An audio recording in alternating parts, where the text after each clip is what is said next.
2000 और 500 की गड्डियों का खेल।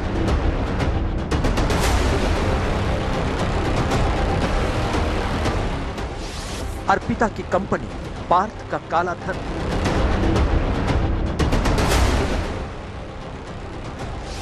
तीन कंपनी और पार्थ का प्लान अर्पिता।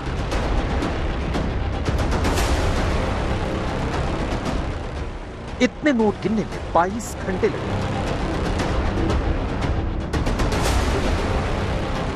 नोट पकड़े गए, लेकिन सवाल यह है कि नोटों की खेप का होता क्या था। नोट आते कहां से थे और जाते कहां थे। काली कमाई यानी ब्लैक को व्हाइट करने का सीक्रेट रूट क्या था। ईडी ने जैसे ही अर्पिता की कुंडली खोली, ब्लैक मनी की बैलेंस शीट समझते देर नहीं लगी। दरअसल 20 मई 2011 को पार्थ चटर्जी मंत्री बने। इधर पार्थ मंत्री बने और उधर अर्पिता की कंपनियां खुलने लगी। ईडी को अब तक अर्पिता की 3 कंपनियों का पता चला है। पहली company Symbiosis merchant private limited. Arpita 21 मार्च 2011 को कंपनी की डायरेक्टर बनी। दूसरी कंपनी सेंटी इंजीनियरिंग प्राइवेट लिमिटेड, वही कंपनी जिसकी डायरेक्टर अर्पिता 9 नवंबर 2011 को बनी।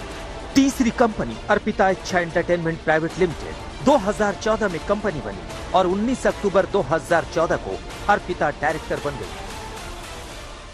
आज तक ने जब इस मामले को लेकर पड़ताल शुरू की तो पता चला कि जैसे ही अर्पिता मुखर्जी पार्था चटर्जी के संपर्क में आती हैं, वो 3 कंपनियों की डायरेक्टर बन जाती हैं। जांचकर्ताओं के मुताबिक इस मामले में एक शख्स काफी दिलचस्प है, वो है कल्याण धर। कल्याण धर वो शख्स है जो कि अर्पिता मुखर्जी के साथ इन तीनों कंपनियों का डायरेक्टर बनता है।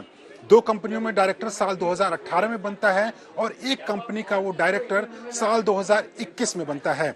ईडी अब कल्याण धर की भूमिका पर भी पड़ताल करना शुरू कर दी है।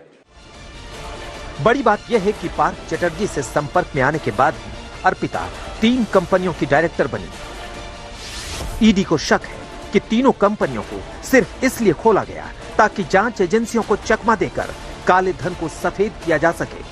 सिर्फ कागजों पर कंपनी चल रही थी। एक कंपनी के जरिए अर्पिता ने इसी साल 74 लाख की प्रॉपर्टी खरीदी। ये प्रॉपर्टी कंपनी के जरिए खरीदी गई अर्पिता के नाम पर। पार्थ चटर्जी से मिलने से पहले तक अर्पिता एक सामान्य मॉडल, इतनी इनकम भी नहीं थी कि कंपनियां खोल दे, लेकिन रातों रात कंपनियां खुली और उन्हीं कंपनियों के जरिए प्रॉपर्टी खरीदी गई।